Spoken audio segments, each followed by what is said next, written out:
नमस्कार, होमबिल टीवी भारत में स्वागत। लखनऊ में हुए भीषण अग्निकांड की जांच तेज हो गई है। घटना के कारणों का पता लगाने के लिए गठित एसआईटी और फोरेंसिक टीम ने मौके का निरीक्षण कर अहम सबूत जुटाए हैं। जांच टीम ने मालवे, जले हुए उपकरणों और क्षतिग्रस्त तारों के नमूने एकत्र किए हैं ताकि आगे लगने वाली वास्तविक वजह शॉर्ट सर्किट के दावों की सत्यता की जांच की जा सके। घटनास्थल का निरीक्षण करने पहुंचे एडीजी लखनऊ जोन प्रवीण कुमार ने बताया कि प्रारंभिक सच्च जुटा लिए गए हैं और अब प्रत्यक्षदर्शियों तथा पीड़ित परिवारों से पूछताछ की जाएगी। उन्होंने कहा है कि जांच पूरी होने के बाद निष्कर्ष सार्वजनिक किए जाएंगे। वही अग्निकांड की जांच कर रही एसआईटी टीम ने केजीएमयू पहुंचकर घायलों से मुलाकात की और उनके बयान दर्ज किए गए। और जांच अधिकारियों का कहना है कि घटना के वास्तविक कारणों और सुरक्षा मानकों में संभावित लापरवाही और जिम्मेदार व्यक्तियों की भूमिका की गहन जांच की जा रही है और एसआईटी जल्द ही अपनी रिपोर्ट सरकार को सौंपी जाएगी। तो आइए और विस्तृत से जानेंगे हमारी रिपोर्ट।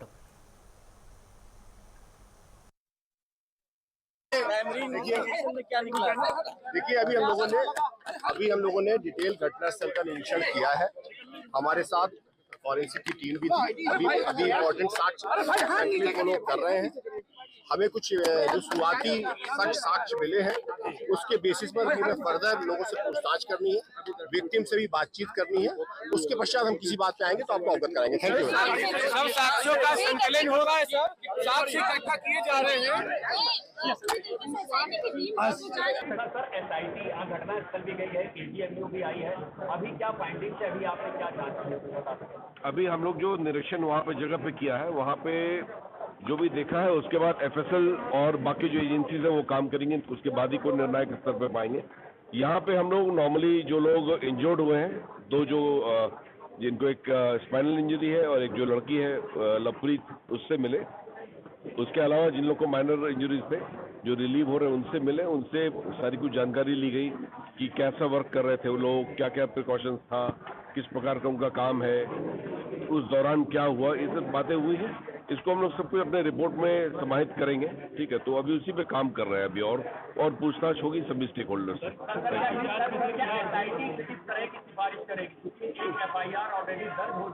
हाँ, इट्स टू अर्ली टू से। हम लोग उसमें जो रिकमेंडेशन जो सरकार से निर्देश आया है, हम लोग ये देखेंगे इस तरह इंसिडेंट आगे ना हो, इस तरह की कार्रवाई वहाँ पे क्या ये रहे। बाकी इन्वेस्टिगेशन पुलिस अपने निश्चित रूप से कर रही है।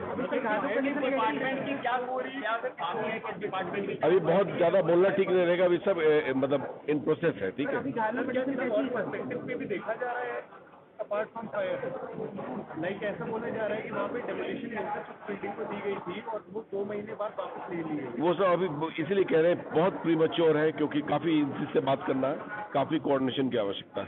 सर क्या जो सरकारी विभाग है उनकी जिम्मेदारी भी सोसाइटी की जांच में तय होगी?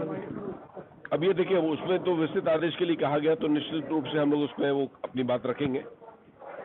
Thank you. देखिए, माननीय मुख्यमंत्री जी के निर्देश के क्रम में जो एक विशेष जांच दल का गठन हुआ था, उस परिप्रेक्ष्य में हम लोगों ने घटनास्थल का निरीक्षण किया है। यहाँ हॉस्पिटल में आकर के जो इंजर्ड लोग थे, जो कल डिस्चार्ज हुए थे, उनसे भी बात की गई है और जो यहाँ पर 2 लोग एडमिट हैं उनसे बात की गई और डिटेल में बातचीत की गई हर तरह से। और इसके सभी डायमेंशंस पे हम लोग काम कर रहे हैं। जैसा कि निर्देश मिला है कि सभी पहलुओं पर जांच करनी है, तो सभी पहलुओं पर गहराई से जांच करके सभी जितने भी हमारे इसमें लोग हैं, खास तौर से चाहे कोई विभाग के हों चाहे वो प्राइवेट, सभी लोगों के संबंध में डिटेल बातचीत करके तह तक पहुंचा जाएगा।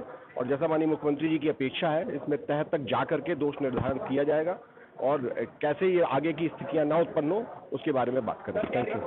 रिहायशी प्लॉट पर अनधिकृत निर्माण किया गया और कमर्शियल बिल्डिंग, ये निश्चित तौर पर एसआईटी अपनी जांच दल में जांच रिपोर्ट में से भेजेगी। ठीक है। हमारी मौजूदगी लखनऊ के अलीगंज की उस बिल्डिंग पर है जहां पर 15 छात्रों की दर्दनाक मौत हुई थी। देख सकते हैं ये वही बिल्डिंग है जहां 15 छात्रों ने अपनी जान गंवाई। हालांकि घटना के बाद खुद उत्तर प्रदेश के मुख्यमंत्री योगी आदित्यनाथ, देश के रक्षा मंत्री राजनाथ सिंह तमाम दौरा रद्द कर यहाँ पर पहुंचे थे। तमाम उन परिवारों को आश्वासन दिया कि इस घटना की जांच की जाएगी और जो भी दोषी हैं उनके खिलाफ सख्त से सख्त कार्रवाई की जाएगी। हालांकि घटना के बाद से FLC की टीम, फॉरेंसिक डिपार्टमेंट की टीम की बात करें, SIT जो गठित की गई है वो टीम यहाँ पर पहुंची थी। लगभग 1 से 2 घंटा यहाँ पर पूरी बिल्डिंग की जांच की गई कि आखिर कैसे छात्र अंदर फंसे। और अगर तस्वीर में हम आपको दिखाने की कोशिश करेंगे तो देखिए ये AC के आउटर है।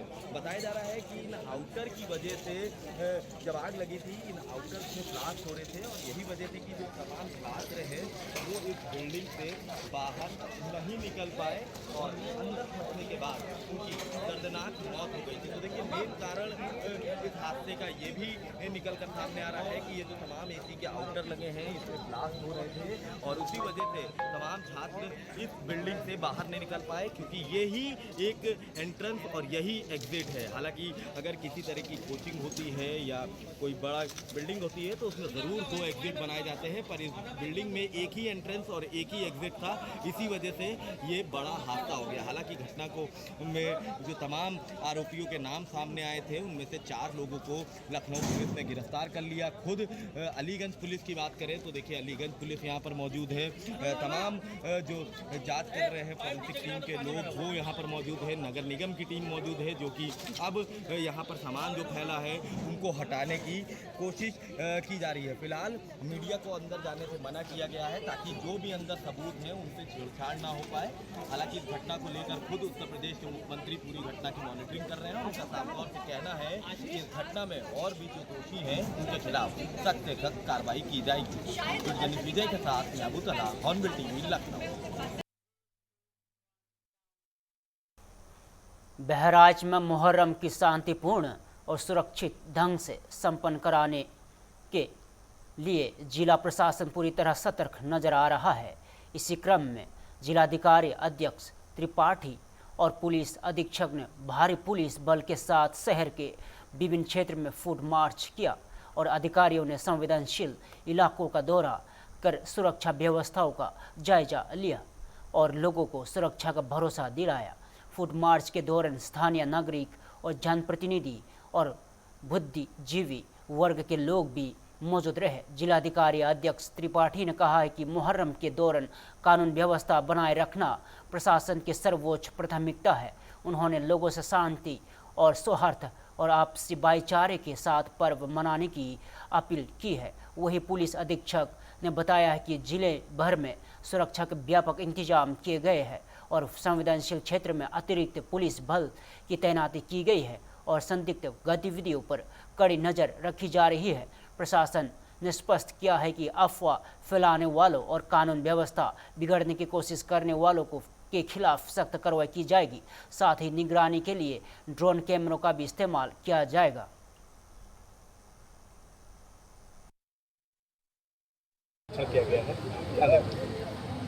मुहर्रम के पर्व की तैयारी के क्रम में आज पुलिस फोर्स के साथ फ्लैग मार्च किया गया और सुरक्षा के इंतज़ाम हैं वो देखे गए और इसके पर्व को सब लोग अच्छी तरह से ऑब्जर्व कर सकें उसके लिए जो हमारे अन्य सरकारी विभाग हैं जिसमें बिजली, पानी और नगर पालिका सफाई से संबंधित है उनके माध्यम से कंट्रोल रूम स्थापित करते हुए इस पर्व पर पूरी सतत निगरानी रखी जाएगी और बाकी पुलिस की ड्यूटीज़ लग चुकी हैं, सेक्टर 2 मजिस्ट्रेट्स लग चुके हैं और आज एक बार मेरे और पुलिस अधीक्षक के द्वारा उसके साथ घूमन करके भाग देखा गया।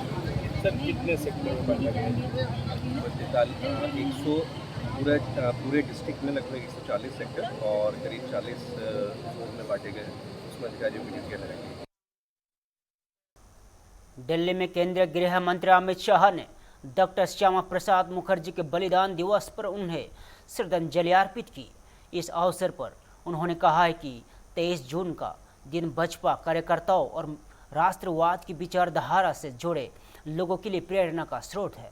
उन्होंने कहा है कि डॉक्टर श्यामा प्रसाद मुखर्जी ने देश की एकता और अखंडता के लिए संघर्ष करते हुए अपना सर्वोच्च बलिदान दिया था। अमित शाह ने कहा है कि डॉक्टर मुखर्जी ने एक देश, एक संविधान और एक प्रधान के सिद्धांत को लेकर आवाज़ उठाई थी। उन्होंने पश्चिम बंगाल को भारत का अभिन्न हिस्सा बनाए रखने में उनके योगदान का उल्लेख करते हुए कहा है कि स्वतंत्रता के बाद जम्मू कश्मीर में लागू विशेष प्रावधान के खिलाफ भी डॉक्टर मुखर्जी ने आंदोलन किया था और गृह मंत्री ने उनके राष्ट्र निर्माण में योगदान को याद करते हुए उन्हें देश के महान नेताओं में से एक बताया। 23 जून है। मेरे जैसे कई भारतीय जनता पार्टी से जुड़े हुए कार्यकर्ताओं के लिए ये बहुत प्रेरणादायी दिन है। आज ही के दिन श्यामा प्रसाद मुखर्जी जी ने एक राष्ट्र एक विधान एक प्रधान इस सूत्र को चरितार्थ करने के लिए, देश को एकजुट रखने के लिए अपना बलिदान दिया था। आज ही के दिन जम्मू कश्मीर की जेल में इलाज के बगैर संदेहास्पद स्थिति में इनकी मृत्यु हुई थी। श्यामा प्रसाद मुखर्जी इस राष्ट्र के बहुत बड़े नेताओं में शुमार होते हैं,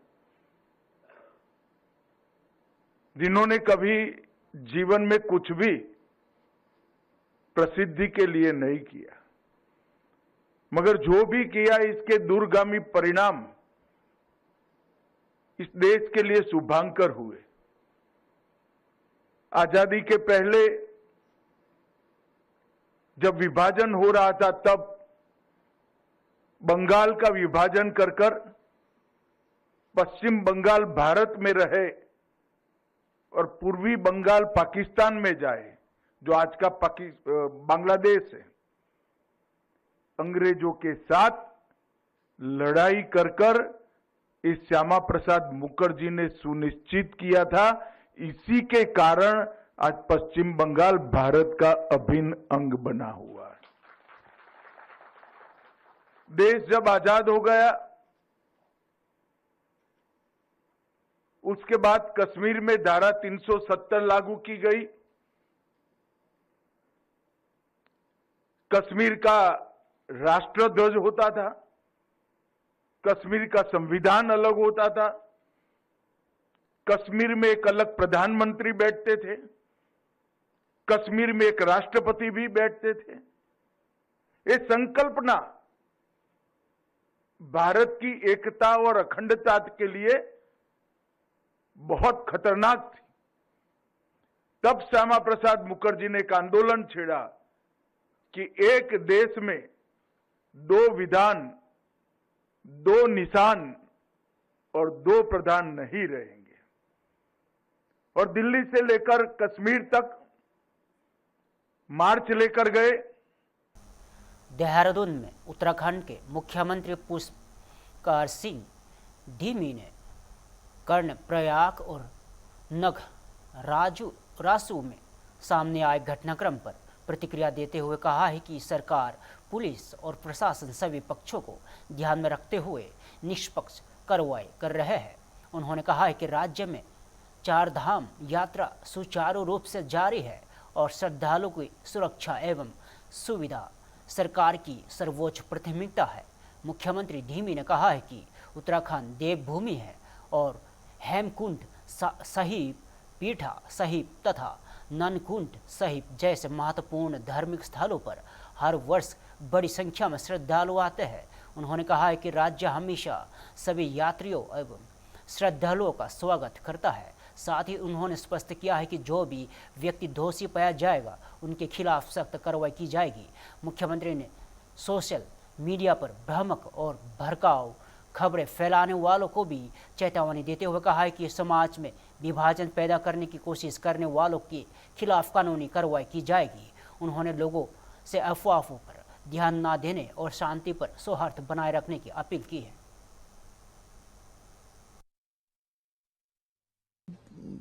कर्णप्रयाग में और नगरासू में जो भी घटना सामने आई है और सभी पक्षों को हमने निष्पक्ष रूप से सरकार, प्रशासन, पुलिस कार्रवाई कर रही है और सभी प्रतिनिधि मंडल यहाँ पर प्रशासन के लोगों से मिले भी हैं और हमारे पुलिस महानिदेशक ने लगातार पिछले 2-3 दिनों से बात की है।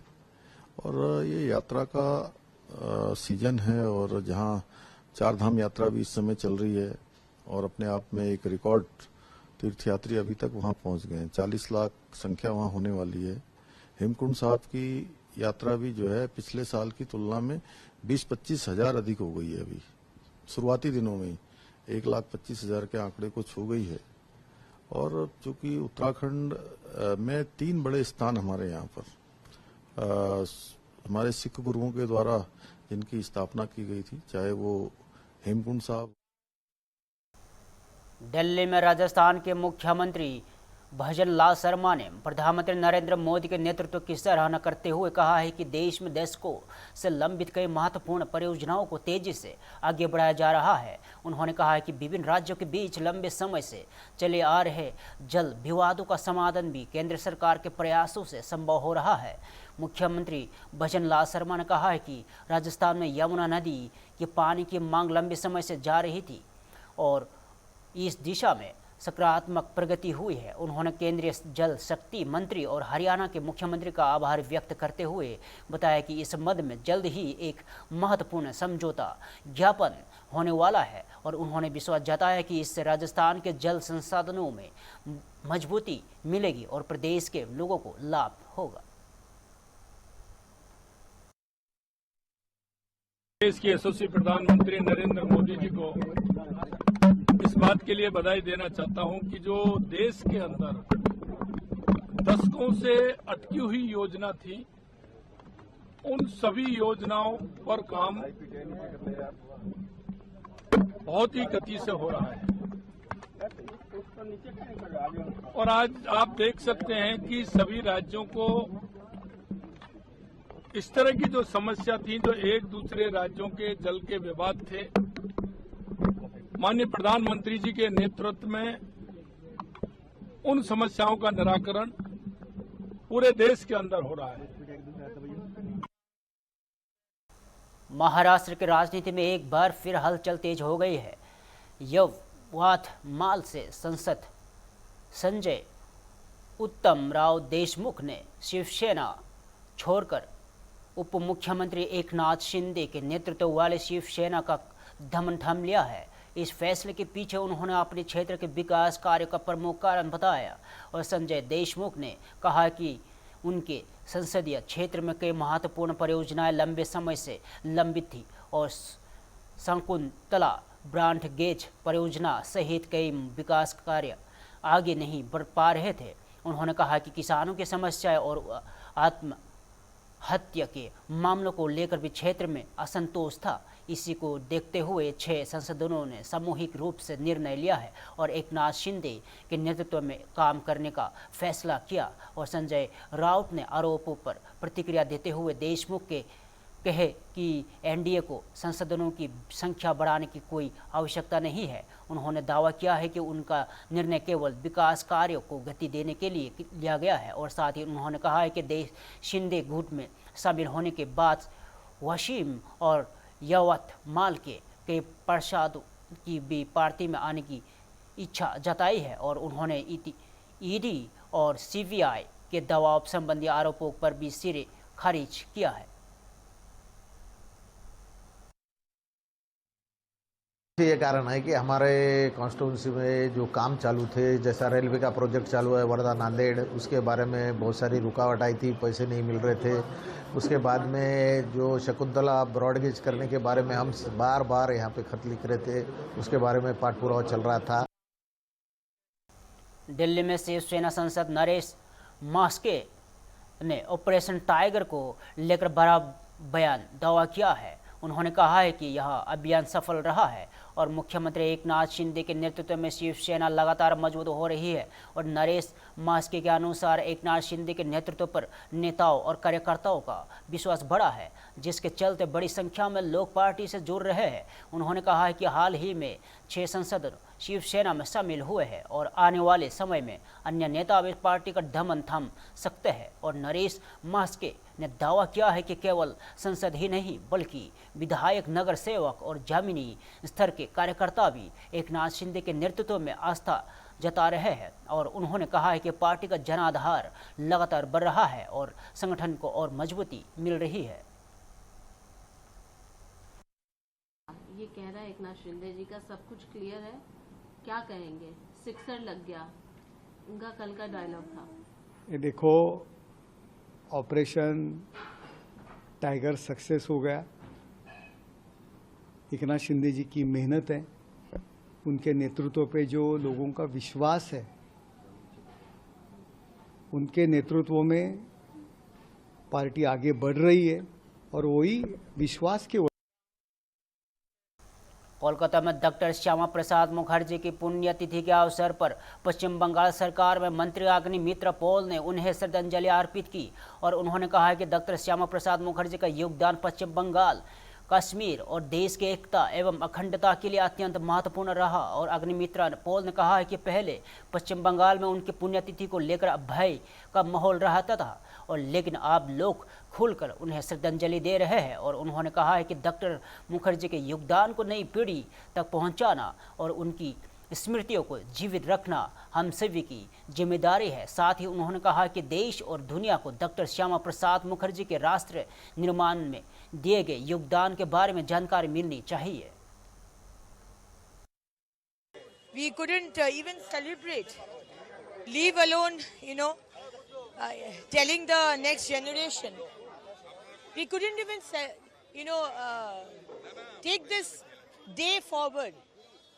There was an atmosphere of fear and there were incidents of,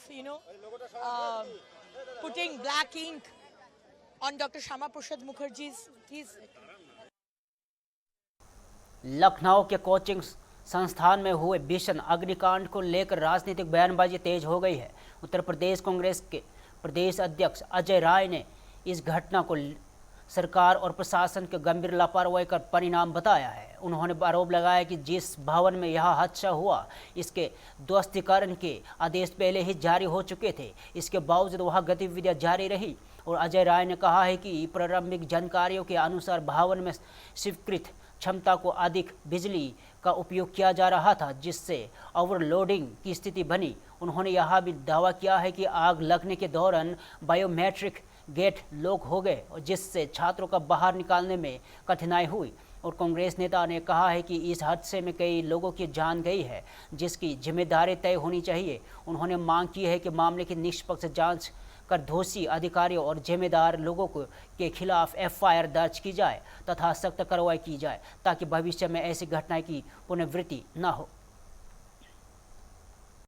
आप इस पूरी घटना को किस तरीके से? देखिए, ये घटना पूरी तरीके से सरकार की और प्रशासन की लापरवाही है। मैं इसलिए सरकार की बात कह रहा हूं कि जब उस बिल्डिंग के ध्वस्तीकरण का आदेश हो गया था, तो ध्वस्तीकरण के आदेश जब वो अवैध बिल्डिंग बनी है तो स्वाभाविक है, जब अवैध बिल्डिंग में तो फिर अवैध तरीके से पैसे कमाए जाएंगे, अवैध तरीके से वो लोगों को दिया जाएगा। और उसका नतीजा है कि कल बच्चे, हमारे परिवार के बेचारे 15 बच्चे आज वहाँ जलकर और दम घुटने से मर गए। और वहाँ जो पता चला कि बिजली विभाग के द्वारा जो कनेक्शन वहाँ दिए गए थे उससे कई गुना वहाँ पे बिजली वहाँ खर्च कर रहे थे।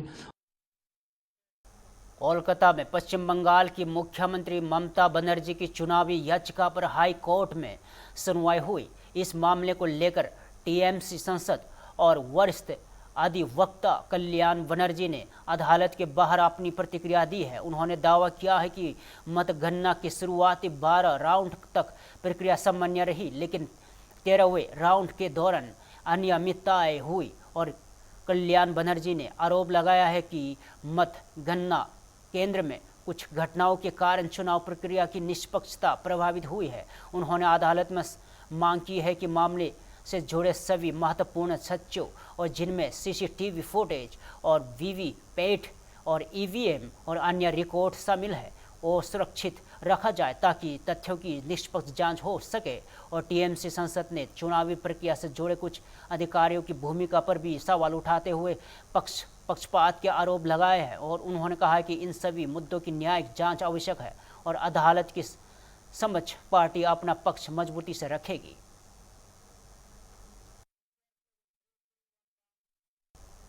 फिलहाल के लिए इतना ही। ताज़ा खबरों देखते रहिए होमबिल टीवी भारत।